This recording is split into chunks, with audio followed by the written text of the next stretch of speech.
Hello, good morning all of you.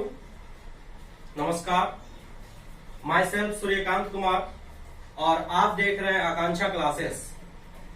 पिछले lecture में मैंने रिप्रोडक्शन के बारे में बताया और रिप्रोडक्शन का बहुत सारे टाइप के बारे में मैंने वर्णन किया। जैसा कि आप जानते हैं कि रिप्रोडक्शन दो टाइप के होते हैं, सेक्सुअल एंड एसेक्सुअल। दोनों में डिफरेंट भी बताए थे। एसेक्सुअल रिप्रोडक्शन क्या है तथा सेक्सुअल रिप्रोडक्शन क्या है। एसेक्सुअल रिप्रोडक्शन के टाइप के बारे में भी मैंने बताया। एसेक्सुअल रिप्रोडक्शन कितने टाइप के होते हैं, उनमें से पहला टाइप फिजन के बारे में डिस्कस कर रहे थे।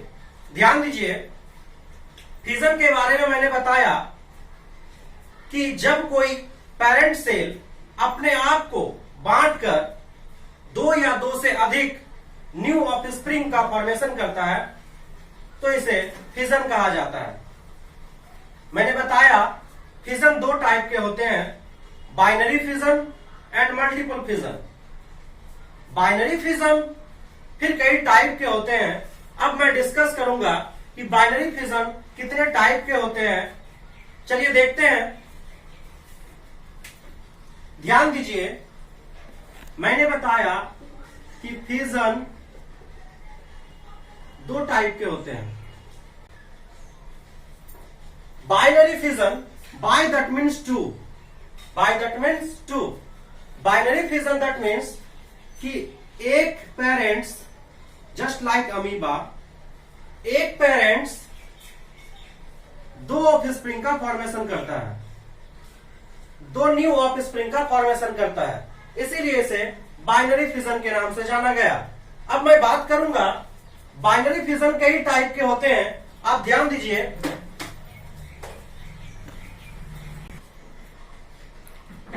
पिछले क्लास में मैंने बताया कि बाइनरी फिजन दो टाइप के होते थे, longitudinal binary fission and transverse binary fission.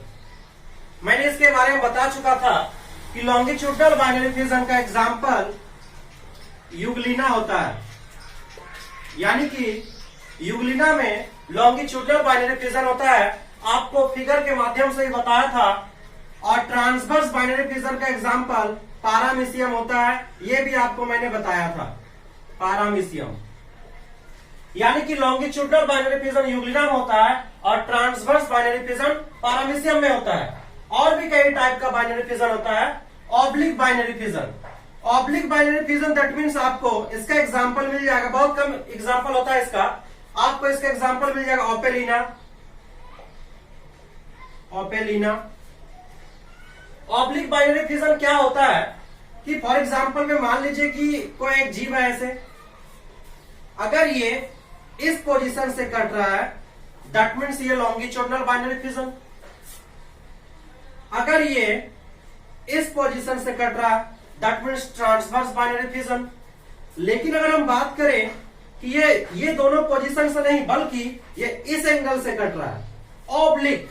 हम लिखते हैं ना कोई भी चीज, जैसे रमेश ऑब्लिक सुरेश, ये जो ऑब्लिक देते हैं इसी टाइप का ऑब्लिक यहां है कि जब कोई ऑर्गेनिज्म ऑब्लिक टाइप में डिवीजन करता है तो इसे ऑब्लिक बाइनरी फिजन कहा जाता है। और ऐसा बाइनरी फिजन हमें ओपेलिना में देखने को मिलता है। ओपेलिना एक प्रकार का प्रोटोजोआ है।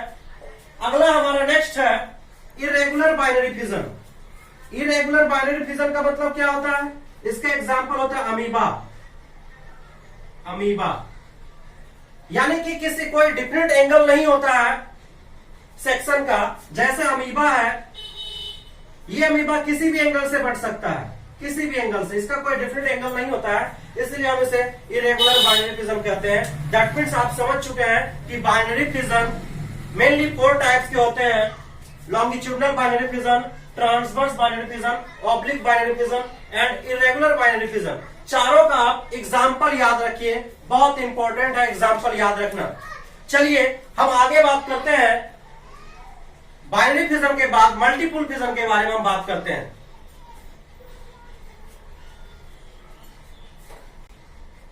चलिए तो देखते हैं मल्टीपल फिजन क्या है, कौन से ऑर्गेनिज्म में होता है, कौन से ऑर्गेनिज्म में मल्टीपल फिजन के द्वारा रिप्रोडक्शन होता है। ध्यान दीजिए, आप जानते हैं कि अमीबा में बाइनरी फिजन होता है, लेकिन कभी कभी अनफेवरेबल कंडीशन में अमीबा में भी मल्टीपल फिजन होता है। ध्यान दीजिए कि मान लीजिए ये अमीबा है, इस अमीबा में सिर्फ और सिर्फ कैरियोकाइनेसिस होता है, यानी कि डिवीजन ऑफ न्यूक्लियस। तो बहुत सारे न्यूक्लियस का डिवीजन होता है, बहुत सारे न्यूक्लियस का डिवीजन होता है। उसके बाद ये प्लाज्मा मेम्ब्रेन रप्चर्ड हो जाता है ज्यादा न्यूक्लियस होने की वजह से, और ये सारा न्यूक्लियस बाहर निकल जाता है, ये सारा न्यूक्लियस बाहर रिलीज हो जाता है, और फिर से ये एक नया न्यू अमीबा का फॉर्मेशन करता है। दैट मीन्स यहां ध्यान दीजिए कि यहां पहले एक अमीबा था, सबसे पहले एक अमीबा था, और उस एक अमीबा में, उस एक अमीबा के न्यूक्लियस में माइटोटिक डिवीजन हुआ, कई बार डिवीजन हुआ, जिसके वजह से अमीबा के अंदर में बहुत सारे न्यूक्लियस का फॉर्मेशन हुआ, और अधिक न्यूक्लियस की वजह से उसका प्लाज्मा में रप्चर्ड हो गया और सारे न्यूक्लियस रिलीज हो गया, और वो बाहर रिलीज न्यूक्लियस फिर से नया अमीबा का फॉर्मेशन किया। इस तरह आप देख पा रहे हैं कि एक अमीबा से कई सारे न्यू अमीबा का फॉर्मेशन हो रहा है, इसीलिए इसे मल्टीपल फिजन के नाम से जाना गया। मल्टी दैट मीन्स मेनी, बहुत सारा, मल्टी का अर्थ ही होता है बहुत सारा। तो आप देख रहे हैं कि एक पेरेंट से बहुत सारे न्यू ऑर्गेनिज्म का फॉर्मेशन हो रहा है, तो ये मल्टीपल फिजन कहलाता है। चलिए हम बात की, लेकिन ये रेयर केस में होता है। मैक्सिमम अमीबा में बाइनरी फिजन के द्वारा रिप्रोडक्शन हो रहा है, लेकिन अनफेवरेबल कंडीशन में कभी कभी ये आपका जाके अमीबा में मल्टीपल फिजन होता है। अब हम देखते हैं कि दूसरा एग्जांपल इसका है प्लाज्मोडियम वाइवेक्स। आप शायद प्लाज्मोडियम वाइवेक्स के बारे में जानते होंगे। आप जानते हैं कि प्लाज्मोडियम वाइवेक्स से एक डिजीज होता है, और उस डिजीज का नाम है मलेरिया डिजीज। ध्यान दीजिए, आप जानते हैं कि प्लाज्मोडियम वाइवेक्स से कौन सा बीमारी होता है? मलेरिया। हम लोग जानते हैं कि मलेरिया बीमारी मस्कीटो काटने से होता है, मच्छर काटने से होता है। क्या आपको पता है मच्छर कितने टाइप के होते हैं, मस्कीटो कितने टाइप के होते हैं? आपको कौन सा मस्कीटो काटता है, कौन सा मस्कीटो नहीं काटता है? कौन सा मस्कीटो काटने से आपको बीमारी हो सकता है, कौन सा मस्कीटो नहीं काटने से आपको बीमारी नहीं हो सकता है, ये हम देखते हैं। ध्यान दीजिए, एक्चुअली मैं प्लाज्मोडियम वायरस के बारे में बताने से पहले मैं आपको थोड़ा मस्कीटो के बारे में बताना चाहूंगा। ध्यान दीजिए, मस्कीटो मेनली 3 टाइप्स के होते हैं। मस्कीटो मेनली 3 टाइप्स के होते हैं।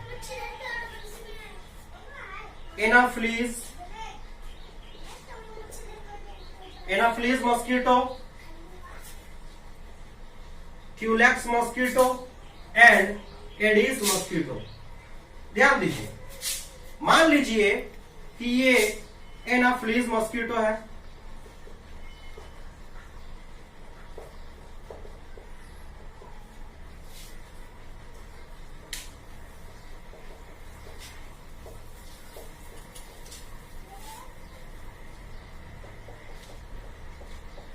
मान लीजिए 3 मस्कीटो आपके सामने, ये एनाफ्लीज, ये क्यूलेक्स और ये एडिस।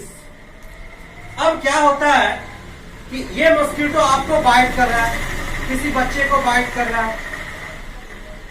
एनाफ्लीज मस्कीटो किसी बच्चे को बाइट कर रहा है, तो क्या इस बच्चे को मलेरिया बीमारी हो जाएगा? बताइए आप।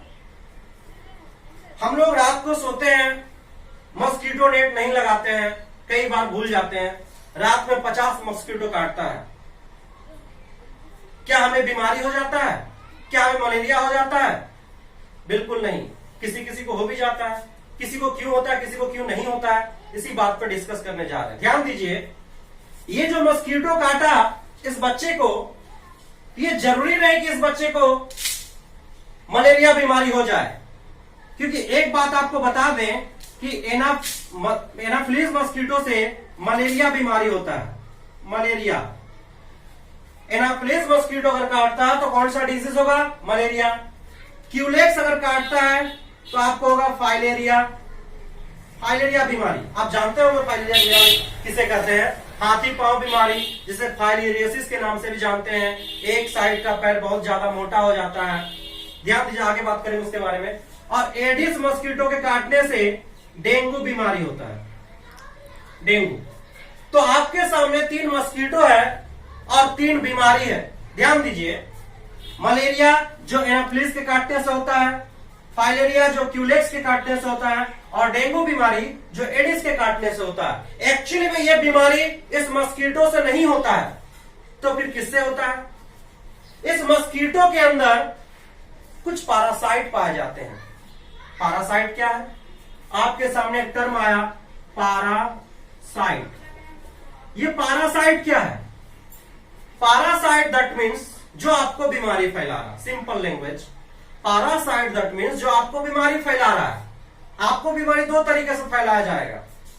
या तो कुछ पैरासाइट आपके बॉडी के बाहर रह के आपको बीमारी फैला सकता है, या कुछ पैरासाइट आपके बॉडी के अंदर इंटर कर, अंदर प्रवेश कर आपको बीमारी फैला सकता है। दैट मीन्स हम बोल सकते हैं कि पैरासाइट 2 टाइप के होते हैं।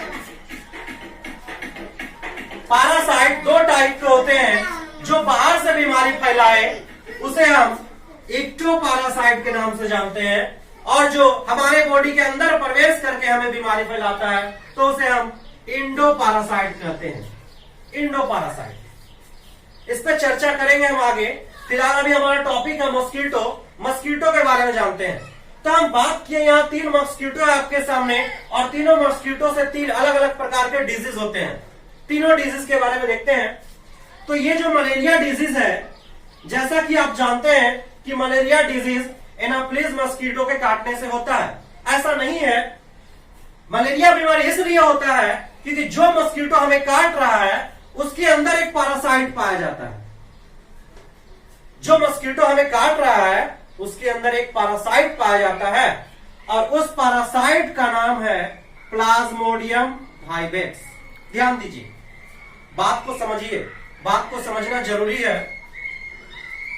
ध्यान दीजिए कि जो एनाफिलिस मस्कीटो हमें काट रहा है, हमें बाइट कर रहा है, अगर उसके बॉडी के अंदर, अगर उस मस्कीटो के बॉडी के अंदर प्लाज्मोडियम वाइवेक्स नहीं है और वो मस्कीटो अगर हमें काट रहा है तो हमें मलेरिया बीमारी नहीं हो सकता है, क्योंकि सिर्फ काटने से कुछ नहीं होगा। लेकिन अब जो मस्कीटो हमें बाइट कर रहा है और उसके बॉडी के अंदर अगर प्लाज्मोडियम वाइवेक्स हो तभी हमें मलेरिया बीमारी हो सकता है। दैट मीन्स इससे ये क्लियर होता है कि मलेरिया बीमारी हमें मस्कीटो से नहीं, बल्कि मस्कीटो के अंदर जो पैरासाइट है उस पैरासाइट से हमें बीमारी हो रहा है, ना कि मस्कीटो से बीमारी हो रहा है। गलत थिंकिंग है हम लोग का कि हम लोग को मादा एनाफिलिस मस्कीटो से मलेरिया बीमारी होता है। नहीं, बल्कि मलेरिया बीमारी हमें एक पैरासाइट से होता है, और उस पैरासाइट का नाम है प्लाज्मोडियम वाइवेक्स। हाँ, मस्कीटो एक वेक्टर, एक वाहक है जो उस पैरासाइट को हमारे बॉडी के अंदर इंटर करता है, हमारे बॉडी के अंदर डालता है। वो एक वेक्टर, एक वाहक है जो उस पैरासाइट को ढोता है, एक पर्सन से दूसरे पर्सन पे लेके जाता है। ये चर्चा करेंगे हम, ध्यान दीजिए। तो सेम कंडीशन सारे मस्कीटो में है। कोई भी मस्कीटो ऐसे सिंपली काटेगा तो हमें डिजीज नहीं होगा। डिजीज होता है, उसके अंदर कुछ पैरासाइट्स पाए जाते हैं, उस पैरासाइट्स के वजह से हमें डिजीज होता है। ध्यान दीजिए, आप शायद एनाफिलिस के बारे में समझ चुके होंगे। एनाफिलिस मस्कीटो एक वेक्टर है, और वो हमें जो बीमारी होता है उस बीमारी का नाम मलेरिया, और एक्चुअली में यह बीमारी हमें प्लाज्मोडियम वाइवेक्स से होता है। ध्यान दीजिए, सेम कंडीशन है क्यूलेक्स मस्कीटो का भी। क्यूलेक्स मस्कीटो अगर आपको बाइट करता है तो आपको फाइलेरिया बीमारी होता है, जिसे फाइलेरियासिस भी कहते हैं, एलिफेंटियासिस भी कहते हैं, कई नाम है। आगे देखिए, तो सेम वही टाइप का इसके अंदर भी कुछ पैरासाइट है। उस पैरासाइट का नाम है, आप जानते होंगे, बहुत सारे स्टूडेंट में 12th क्लास के, थोड़ा सा मैं नाम लेना चाहूंगा, बहुत सारे स्टूडेंट है 12th क्लास के, जैसे नीरज हो गया, और भी बहुत सारे नाम है, मैं सबका नाम नहीं ले सकता। ग्रेजुएशन का स्टूडेंट है, आप लोग भी वीडियो को देखिए, समझिए, क्योंकि एनसीईआरटी 12th का एनसीईआरटी ही सब कुछ है। अगर आप उसको फॉलो कर रहे हैं, अगर आप उसके एक एक लाइन को पढ़ रहे हैं, दैट मीन्स आप सब कुछ पढ़ रहे हैं। बीएससी का भी चीज उसमें डाला हुआ है। एक लाइन पूरा किताब बन सकता है एनसीईआरटी का। तो आप ध्यान से पढ़िए, समझिए। चाहे 9 क्लास का स्टूडेंट हो या 10 क्लास का स्टूडेंट हो, 11th 12th या बीएससी का स्टूडेंट हो, कोई भी क्लास का स्टूडेंट हो, बायोलॉजी का लेक्चर हमेशा उसके लिए फायदेमंद होगा। ऐसा नहीं है कि हम 12th पढ़ा रहे हैं तो 9 का बच्चा नहीं समझ पाएगा। हर बच्चा समझ पाएगा जो दिल से पढ़ेगा, जो समझने का कोशिश करेगा। तो आप भी समझने का कोशिश कीजिए, ध्यान दीजिए। आप किस क्लास में ये मायने नहीं रखता, आप किस क्लास में है ये मायने नहीं रखता। आप बस लेक्चर को समझने का कोशिश कीजिए, नॉलेज लीजिए लेक्चर से। वो लेक्चर किस क्लास का है ये जरूरी नहीं है, उस लेक्चर में क्या बताया जा रहा है ये जरूरी है। इसीलिए आप किस क्लास से हैं ये मायने नहीं रखता है। मेरे ग्रेजुएशन के सारे स्टूडेंट इस्माइल, रेशमी, निशी, रकीब, सोहेल, अजहर और जो भी है, हम सबका नाम नहीं ले पाएंगे अभी फिलहाल। कोई ऐसा स्टूडेंट ये बुरा नहीं मानना कि सर मेरा नाम नहीं लिए। टीचर जब 2 मिनट आपसे टाइम लेना चाहूंगा। टीचर जब कोई स्टूडेंट का नाम ले लेता है तो उसे बहुत गर्व फील होता है। मेरे साथ भी ऐसा हुआ था। जब मैं 10th क्लास में पढ़ रहा था उस टाइम मेरे स्कूल में एक टीचर आए और उस टीचर के बारे में मैं जितना बताऊं कम ही होगा। शायद आप सब जानते हैं, सिर्फ आप सब नहीं पूरा इंडिया जानता है उस टीचर को। और उस टीचर का नाम है रवि सर। आप जानते होंगे, मेरे गुरुजी हैं। उनके बारे में जितना बताएं हम कम होगा। मैं कुछ डिस्कस नहीं करना चाहता हूं, आप सब उनसे वाकिफ हैं। ध्यान दीजिए। तो मैं बताना चाह रहा हूं कि क्यूलेक्स मस्कीटो जो है, उस क्यूलेक्स मस्कीटो के अंदर भी कुछ पैरासाइट्स पाए जाते हैं। उस पैरासाइट्स का नाम है उच्चरेरिया बैंक्रॉप्टी। उच्चरेरिया बैंक्रॉप्टी। क्यूलेक्स मस्कीटो के अंदर जो पैरासाइट है उस पैरासाइट का नाम है उच्चरेरिया बैंक्रॉप्टी। और जब जिस क्यूलेक्स मस्कीटो में अगर उच्चरेरिया बैंक्रॉप्टी है और वो मस्कीटो अगर आपको बाइट कर रहा है तभी आपको फाइलेरिया बीमारी होगा। अदरवाइज सिर्फ क्यूलेक्स मस्कीटो आपको काट रहा है तो आपको फाइलेरिया बीमारी नहीं हो सकता है। ध्यान दीजिए। Same condition Aedes mosquito. तो एडिस मस्कीटो के अंदर भी एक वायरस है। ध्यान दीजिए, सब अलग अलग फाइलम का चीज है। यहां जो आप प्लाज्मोडियम हाइवेक्स पढ़े, ये प्लाज्मोडियम हाइवेक्स आता है प्रोटोजोआ फाइलम में। प्रोटोजोआ फाइलम में। और आप जानते हैं कि प्रोटोजोआ फाइलम में सिर्फ और सिर्फ यूनिसेलुलर ऑर्गेनिज्म को रखा गया है। यूनिसेलुलर दैट मीन्स एक कोशिकीय जीव। आप सही से जान रहे हैं, दैट मीन्स प्रोटोजोआ फाइलम में एक सेल के जीव को रखा गया। That means Plasmodium vivax unicellular endoparasite है। हम इंडो क्यों यूज किए?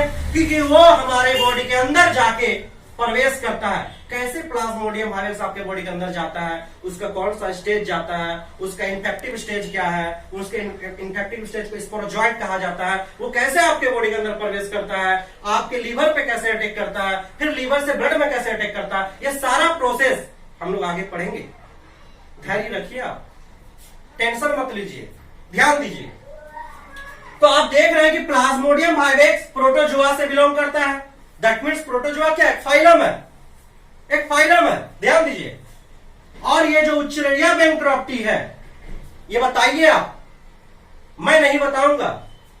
12th क्लास और ग्रेजुएशन के जितने सारे मेरे स्टूडेंट हैं वो बताएंगे कि उच्चरेरिया बैंक्रॉप्टी किस फाइलम से बिलोंग करता है। आप बताइएगा मुझे। ध्यान दीजिए। सेम कंडीशन है कि एडिस मस्कीटो में भी एक वायरस पाया जाता है। एडिस मस्कीटो के अंदर भी एक वायरस होता है। हर मस्कीटो के अंदर नहीं, कुछ मस्कीटो के अंदर होता है। अगर वो मस्कीटो आपको काट रहा है तो आपको डेंगू बीमारी हो सकता है। और उस वायरस का नाम ही है डेंगू वायरस। ध्यान दीजिए, उस वायरस का नाम ही है डेंगू वायरस। डेंगू वायरस मतलब कि उस वायरस के नाम से उस बीमारी का नाम रखा गया है। डेंगू वायरस से हमें डेंगू बीमारी होता है, जान रहे हैं आप। तो आप लगभग जान चुके हैं कि हमारा मस्कीटो जो है वो मस्कीटो 3 टाइप का होता है। एक्चुअली में मस्कीटो बीमारी नहीं फैलाता है, बेकार का मस्कीटो को बदनाम करके रखे हुए हैं। मस्कीटो बीमारी नहीं फैलाता है, बल्कि मस्कीटो के अंदर कुछ पैरासाइट्स पाए जाते हैं, उस पैरासाइट्स की वजह से हम बीमार पड़ते हैं। और आपके सामने वो तीनों पैरासाइट्स मौजूद है, आप जानते हैं तीनों पैरासाइट के बारे में। आप जब बीएससी चले जाइएगा, आप जब बीएससी में पढ़िएगा तब आप उच्चरिया बैंक्रप्टी का लाइफ साइकिल के बारे में पढ़िएगा। अभी तो आप सिर्फ नाम सुने हैं उच्चरिया बैंक्रप्टी, इसका पूरा लाइफ साइकिल 5 पेज 6 पेज में आपको पढ़ना है, लिखना एग्जाम में, बहुत डिटेल्स है, आप जानिएगा। आप प्लाज्मोडियम वाइवेक्स के बारे में जानिएगा, पूरा लाइफ साइकिल इनका पूरा डिटेल्स है। बीएससी में आप हर चीज का डिटेल्स पढ़िएगा, लेकिन 12th भी कम नहीं है, इनको आप अच्छे से पढ़िए, क्लियर हो जाएगा। ध्यान दीजिए, तो मैं मस्कीटो के बारे में बात कर चुका हूं, अब मैं प्लाज्मोडियम वाइवेक्स मेरा टॉपिक था, प्लाज्मोडियम वाइवेक्स मेरा टॉपिक था। तो प्लाज्मोडियम वाइवेक्स किस प्रकार से मल्टीपल फिजन करता है, इस पे हम चर्चा करेंगे। प्लाज्मोडियम जैसे अमीबा बताएं कि अमीबा बाइनरी फिजन भी करता है और मल्टीपल फिजन भी करता है, लेकिन मैक्सिमम केस में अमीबा बाइनरी फिजन करता है, रेयर केस में अनफेवरेबल कंडीशन में वो मल्टीपल फिजन करता है। लेकिन Plasmodium vivax mainly normally multiple fission ही करता है। कैसे करता है मल्टीपल फिजन, इस बात पे हम डिस्कस करते हैं। ध्यान दीजिए, आप लोग नोट कर लिए होंगे, अब आगे देख रहे हैं हम तुरंत क्या होता है। प्लाज्मोडियम मान लीजिए ये आपके सामने प्लाज्मोडियम वाइवेक्स है। अभी कैसे मानिएगा, इसमें तो न्यूक्लियस दिए नहीं है, बोलिएगा सर जिसमें न्यूक्लियस नहीं होता वो तो बैक्टीरिया होता है, तो चलिए न्यूक्लियस डाल दिए, अब हो गया प्लाज्मोडियम वाइवेक्स। बोलिएगा सर ये तो एक सेल का है, हाँ प्लाज्मोडियम वाइवेक्स एक सेल का ही होता है, अनेक सेल का तो होता नहीं है। तो ध्यान दीजिए, प्लाज्मोडियम वाइवेक्स जब डिवीजन करता है, तो डिवीजन से पहले आपको क्या बताया हम कि उसमें 2 प्रोसेस होता है, karyokinesis then cytokinesis. Karyokinesis that means division of nucleus and cytokinesis that means division of cell. तो यहां पर क्या होगा, ओनली कैरियोकाइनेसिस होगा, कैरियोकाइनेसिस, साइटोकाइनेसिस नहीं होता है। ध्यान दीजिए, तो क्या होगा, इनके न्यूक्लियस पे बार बार डिवीजन होते रहेगा और एक टाइम आएगा कि यहाँ पूरा फुल फिलअप हो जाएगा। अब ये सेल के अंदर में वो स्पेस नहीं बचेगा जो कि वहां पर न्यूक्लियस डिवीजन करके रह सके। तो क्या होगा आप जानते हैं, हम जब गुब्बारा के अंदर हवा डालते हैं, एक टाइम आता है कि अब गुब्बारा के अंदर वो खाली स्पेस नहीं होता है, जिसके वजह से वो गुब्बारा ब्लास्ट हो जाता है। सेम कंडीशन हमारा सेल के अंदर, हमारे प्लाज्मोडियम वाइवेक्स के अंदर, जब उसके अंदर न्यूक्लियस इतना डिवीजन होता है, रिपीटेड डिवीजन होता है, और जब अब डिवीजन करने के बाद जब उसके अंदर खाली जगह नहीं बचता है, तो क्या होता है आप जानते हैं, हमारा सेल जो है ये रप्चर्ड हो जाता है और इसके अंदर का सारा न्यूक्लियस क्या हो जाता है, रिलीज हो जाता है, बाहर निकल जाता है। आप जानते होंगे ये सारा न्यूक्लियस क्या बाहर निकल गया, सारा न्यूक्लियस रिलीज हो गया, और फिर से ये जो सारा न्यूक्लियस है डेवलप करके न्यू प्लाज्मोडियम वाइवेक्स का फॉर्मेशन किया। दैट मीन्स यहां पर आपको दिख रहा है पेरेंट्स सिंगल पेरेंट्स है। कितना पेरेंट्स है, सिंगल पेरेंट्स है, और सिंगल पेरेंट्स से बहुत सारे new offspring, new organism, new Plasmodium vivax का फॉर्मेशन हुआ, इसलिए इसे मल्टीपल फिजन कहा गया। बाइनरी फिजन में 2 ही ऑर्गेनिज्म का फॉर्मेशन होगा, लेकिन मल्टीपल फिजन में क्या 2 ऑर्गेनिज्म है, नहीं 6 ऑर्गेनिज्म है। हम यहाँ 6 ऐसे लिख दिए हैं, इसका मतलब आप ये नहीं समझ लीजिएगा कि प्लाज्मोडियम वाइवेक्स से सर 6 ही निकलता है क्या, 6 ही न्यू प्लाज्मोडियम वाइवेक्स होता है क्या, नहीं, मैंने आपको बताया और भी हो सकता है, कई हो सकता है, लेकिन 2 से ज्यादा होगा, 2 से कम नहीं, या 2 भी नहीं, 2 होगा तो फिर बाइनरी फिजन कहलाएगा। चलिए आप जान चुके हैं कि फिजन कितने टाइप का होता है, फिजन कि क्या है फिजन 2 टाइप के होते हैं, binary fission, multiple fission. Binary fission 4 प्रकार का होता है, ट्रांसवर्स, लॉन्गिट्यूडनल, ऑब्लिक और इरेगुलर, चारों का एग्जांपल आपको याद रखना है। और multiple fission 2 type, multiple fission 2 organism में मेनली देखा जाता है, अमीबा में, वो भी रेयर केस में, और मेनली नॉर्मली प्लाज्मोडियम वाइवेक्स में। आप देख चुके हैं कि प्लाज्मोडियम वाइवेक्स में किस तरीके से मल्टीपल फिजन होता है। अब हम नेक्स्ट अगला एसेक्सुअल रिप्रोडक्शन का एसेक्सुअल रिप्रोडक्शन का मैं अगला टॉपिक के बारे में बात करूंगा और उसका नाम है कुछ और नहीं, उसका नाम है बडिंग। आप जानते होंगे बडिंग के बारे में। चलिए देखते हैं बडिंग क्या है। चलिए नेक्स्ट टॉपिक की ओर आगे बढ़ते हैं। हमारा नेक्स्ट टॉपिक है बडिंग। आप बडिंग के बारे में जानते होंगे और अगर नहीं जानते हैं तो आपका क्लियर हो जाएगा कि बडिंग क्या है, बडिंग और फिजन में क्या डिफरेंट है, फिजन क्या है, बडिंग क्या है, हम बात कर रहे हैं। ध्यान दीजिए, आप फिजन में जानते होंगे या आप फिजन में देखे होंगे कि मैंने बात किया फिजन में एक सेल है और वो एक सेल दो या दो से अधिक भागों में बढ़ जाता है। दैट मीन्स वो इस टाइप का दो अधिक सेल में बढ़ जाता है। लेकिन हम बडिंग का अगर बात करें तो बडिंग में क्या होता है कि मान लीजिए कोई ऑर्गेनिज्म है, मान लीजिए ये ऑर्गेनिज्म है। ध्यान दीजिए, इस ऑर्गेनिज्म का दो सरफेस है। ये जो सरफेस आपको दिख रहा है बाहर की तरफ से, ये आउटर सरफेस कहलाता है, और जो अंदर की तरफ से दिख रहा है ये इनर सरफेस या इंटरनल सरफेस या एक्सो सरफेस, कुछ भी आप बोल सकते हैं। तो ध्यान दीजिए, ये हमारा हो गया आउटर सरफेस, आउटर सरफेस, और ये हमारा हो गया इनर सरफेस। ध्यान दीजिए, तो क्या है कि मान लीजिए ये ऑर्गेनिज्म है और इस ऑर्गेनिज्म में इसके आउटर बॉडी सरफेस से, बाहर के बॉडी सरफेस से कुछ इस टाइप का आउट ग्रोथ हो रहा है, आउट ग्रोथ हो रहा है। उसके बॉडी सरफेस से आउट ग्रोथ हो रहा है, ना कि वो अपने आप को दो भाग में बांट चुका है। फिजन में अपने आप को दो भाग में बांटता है, ना कि बडिंग में। बडिंग में बांट नहीं रहा है, बडिंग में वो अपने बॉडी सरफेस से ही अपने ऑफस्प्रिंग का फॉर्मेशन करता है। यहां पर सबसे इंपॉर्टेंट बात है बॉडी सरफेस। वो बॉडी सरफेस बाहर का भी हो सकता है और अंदर का भी हो सकता है। दैट मीन्स एक्सटर्नल भी हो सकता है या इंटरनल भी हो सकता है। अलग अलग ऑर्गेनिज्म में आपको बॉडी सरफेस अलग अलग देखने को मिलेगा। ध्यान दीजिए, तो फिलहाल हम इस ऑर्गेनिज्म को ले रहे हैं। अभी ये क्या ऑर्गेनिज्म है ये आपको नाम नहीं बता रहे, आप बस मान के चलिए कि ये एक ऑर्गेनिज्म है और इस ऑर्गेनिज्म में हम देख पा रहे हैं कि इस ऑर्गेनिज्म में जो बडिंग हो रही है इनके बॉडी के बाहर से हो रहा है या अंदर से हो रहा है, बताइए। बाहर से हो रहा है, बिल्कुल सही जवाब। तो आप जानते हैं कि इसके बॉडी के बाहर से हो रहा है। दैट मीन्स ये बडिंग कहलाएगा एक्सटर्नल बडिंग। क्या कहलाएगा? एक्सटर्नल बडिंग, या इसे एक्सोजीनस बडिंग कहा जाता है। अगर ऐसा होता, ठीक है, अगर ऐसा होता कि इसके बॉडी के अंदर में इस टाइप का बनता, अंदर की ओर, दैट मीन्स आंतरिक रूप में, आंतरिक सरफेस में इस तरह का बनता, तो ये कहलाता indigenous budding. That means internal budding. समझ में आ रहा है? तो ध्यान दीजिए, मैं एग्जाम्पल पे बात करूंगा। तो एक्सोजिनस बडिंग या एक्सटर्नल बडिंग, दैट मीन्स वैसा ऑर्गेनिज्म जिसके बाहरी बॉडी सरफेस से, एक्सटर्नल बॉडी सरफेस से बड के रूप में न्यू ऑर्गेनिज्म का फॉर्मेशन होता है। तो इस प्रकार के बडिंग को एक्सटर्नल बडिंग कहा जाता है। और आप एक्सटर्नल बडिंग का 3 एग्जाम्पल याद रखिए, ईस्ट, हाइड्रा एंड साइकोन। आपको एग्जाम में पूछा जा सकता है ऑब्जेक्टिव में कि ईस्ट में किस प्रकार का रिप्रोडक्शन होता है, तो आप मेनली बता दीजिएगा बडिंग। बडिंग में भी 2 टाइप होता है, कौन सा?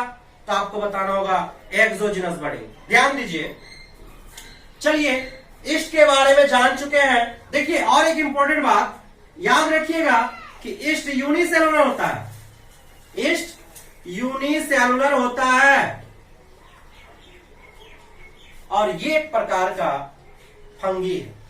ईस्ट क्या है? एक प्रकार का फंगी है। इसका यूज कई जगहों पे किया जाता है, अल्कोहल बनाने में किया जाता है, ब्रेड बनाने में किया जाता है, और भी कई इंडस्ट्रियल फॉर्म में इसका यूज किया जाता है, और भी कई जगह है इसका इस्तेमाल किया जाता है। ध्यान दीजिए, मैं उस पर बात नहीं करूंगा, वो पढ़ेंगे एडवांटेज ऑफ फंगी। फंगी के एडवांटेज में हम इसके बारे में बात करेंगे। ध्यान दीजिए, हाइड्रा है, हाइड्रा मल्टी सेलुलर होता है, multi cellular, hydra multi cellular होता है, और ये सिलेंट्रेटा क्लास का ऑर्गेनिज्म है, निडेरिया क्लास जिसे हम कहते हैं, सिलेंट्रेटा क्लास के ऑर्गेनिज्म है ये हाइड्रा। और साइकोन, सबसे इंपॉर्टेंट बात, हाइड्रा, ध्यान दीजिए, हाइड्रा में क्या होता है कि मान लीजिए कि ये हमारा हाइड्रा है,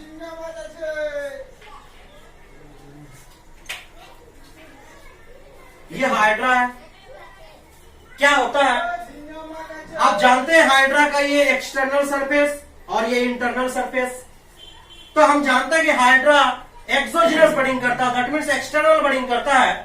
तो इनमें क्या होगा कि बाहर की ओर इस टाइप का बड बनना फॉर्मेशन होगा, बड बनेगा। ये क्या है? बड। बाहर की ओर बड बनेगा और फाइनली फिर इस बड में भी टेंटेकल्स, टेंटेकल्स, ये सब टेंटेकल्स है, सेंसरी ऑर्गन्स है, टेंटेकल्स। क्या है कि बड में फिर से टेंटेकल्स फॉर्मेशन होगा और ये जब मैच्योर्ड हो जाएगा, ये थोड़ा बड़ा हो जाएगा, तो यहां से ये कट कर नीचे की ओर गिर जाएगा और फिर से ये न्यू हाइड्रा का फॉर्मेशन करेगा। दैट मीन्स यहां जो कट के ये बाहर निकला और फिर से नया हाइड्रा का फॉर्मेशन किया, तो न्यू ऑर्गेनिज्म का फॉर्मेशन किया, अपने बॉडी सरफेस से न्यू ऑर्गेनिज्म का फॉर्मेशन किया। यहां तो रिप्रोडक्शन पढ़ रहे हैं हम, नया ऑर्गेनिज्म का निर्माण पढ़ रहे हैं हम, फॉर्मेशन पढ़ रहे हैं हम, रिप्रोड्यूस पढ़ रहे हैं, फिर से कैसे वो अपने आप को प्रोड्यूस कर रहा है ये पढ़ रहे हैं हम। मेरा टॉपिक है रिप्रोडक्शन और रिप्रोडक्शन में न्यू ऑर्गेनिज्म ही बनेगा, कुछ और बात नहीं करेंगे हम, सिर्फ और सिर्फ रिप्रोडक्शन की बात करेंगे। तो क्या है कि यहां पर रिप्रोडक्शन तो हुआ, न्यू ऑर्गेनिज्म तो बना, लेकिन बनने का प्रोसेस क्या है? वो प्रोसेस क्या यहां पर दो पेरेंट्स से हुआ? नहीं।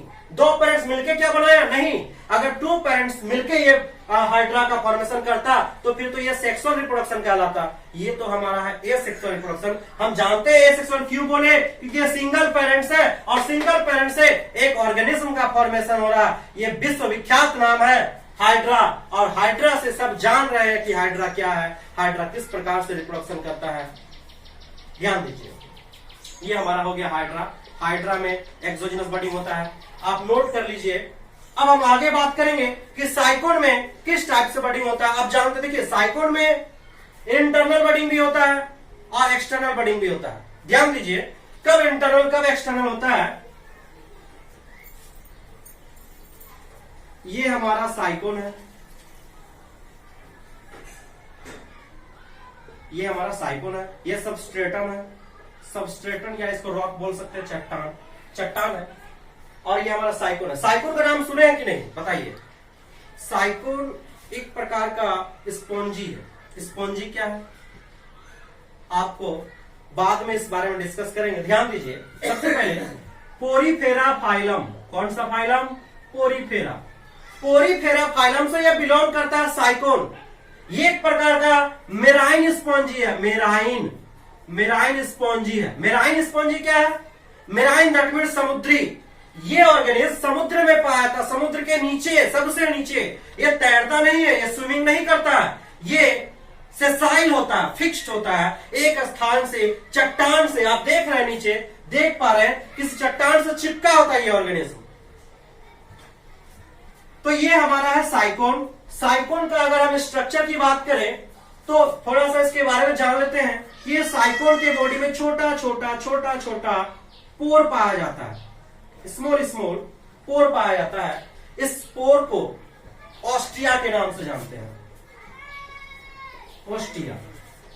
इस पोर को ऑस्टिया के नाम से जानते हैं और इसके ऊपर साइड में, अपर साइड में एक लार्ज पोर पाया जाता है जिसे ऑस्कुलम कहते हैं, ऑस्कुलम, या इसे आप माउथ भी कह सकते हैं, माउथ। तो आप देख पा रहे हैं कि साइकोन के बॉडी में दो टाइप का पोर मिला, एक स्मॉल स्मॉल पोर जो बहुत ज्यादा है और एक लार्ज पोर जिसकी संख्या एक ही है। स्मॉल पोर को ऑस्टिया कहते हैं और लार्ज पोर को ऑस्कुलम कहते हैं। ये कैसा ऑर्गेनिज्म? फ्रेश वाटर या मेराइन? ये मेराइन ऑर्गेनिज्म है। ये किस फाइलम से बिलोंग करता है? तो ये पोरीफेरा फाइलम से बिलोंग करता है। ध्यान दीजिए, ये समुद्र में पाया जाता तो ऑब्वियसली समुद्र का पानी इसके बॉडी के अंदर प्रवेश करेगा, समुद्र का पानी इसके बॉडी के अंदर प्रवेश करेगा। तो आपसे यह भी क्वेश्चन पूछा जा सकता है कि ऑस्ट्रिया के बॉडी के अंदर दो टाइप का पोर है, ऑस्ट्रिया का बॉडी के अंदर दो टाइप का पोर है, तो किस पोर से एक्सेस वाटर या एक्स्ट्रा वाटर, जो बाहर का वाटर है उसके बॉडी के अंदर इंटर किस पोर से करता है? तो वो करता है ऑस्ट्रिया से। ऑस्ट्रिया से बाहर का पानी उसके बॉडी के अंदर जाता है, इसीलिए ऑस्ट्रिया को इनहेलेंट पोर भी कहते हैं। इनहेलेंट, सॉरी, इनहेलेंट, इनहेलेंट पोर। हम इनहेलेंट क्यों बोले? क्योंकि इंटर किया। आप स्टेशन जाते होंगे, आप देखते होंगे इंटर एग्जिट, इंटर एग्जिट, तो आप जान रहे हैं कि ये इंटर कर रहा है, पानी अंदर प्रवेश कर रहा है, तो इसीलिए अंदर प्रवेश कर तो ऑस्ट्रिया। और जब पानी बाहर निकल रहा है तो एग्जिट मतलब एक्सहेलेंट पोर, इसीलिए हम ऑस्कुलम को एक्सहेलेंट पोर भी कहते हैं। ध्यान दीजिए, exhalant pore and inhalant pore, ostia and osculum. चलिए, ये तो आप लेवल के बारे में बात किए, इसके बारे में कमेंट किए, दो चार बात बताएं, लेकिन मेरा टॉपिक ये नहीं है। मेरा टॉपिक ये है कि साइकोन में किस प्रकार एंडोजीनस बडिंग भी होता है और किस प्रकार external budding, that means exogenous budding भी। चलिए हम देखते हैं कि साइकोन में एक्सटर्नल और इंटरनल किस टाइप से दोनों प्रकार का बडिंग होता है।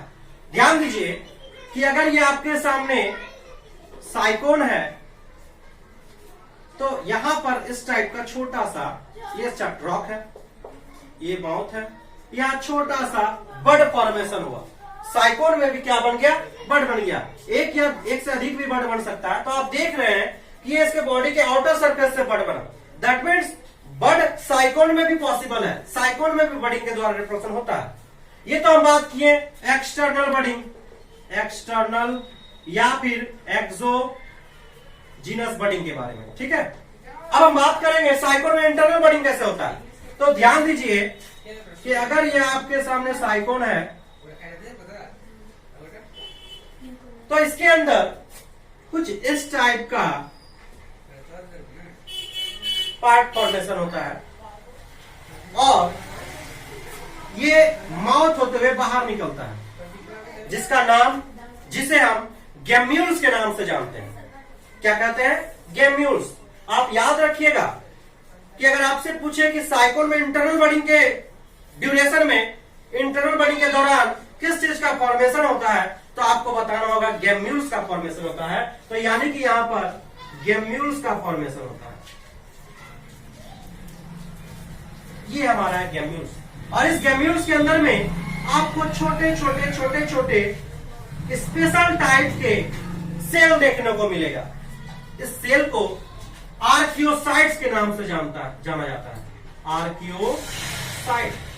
गैम्यूल्स के अंदर का बात करें हम तो गैम्यूल्स का फॉर्मेशन इंटरनल बडिंग से हुआ है। कौन से ऑर्गेनिज्म के इंटरनल बडिंग से? साइकोन के इंटरनल बडिंग से हुआ है। गैम्यूल्स ऑस्कुलम होते हुए बाहर निकलता है। अब गैम्यूल्स के बारे में थोड़ा चर्चा करें तो गैम्यूल्स के अंदर में कुछ आर्कियो स्पेशल टाइप का सेल, आर्कियोसाइट सेल पाया जाता है और इसमें फिर कुछ कांटेदार स्पिक्यूल्स पाए जाते हैं। ये सब हो गया स्पिक्यूल्स।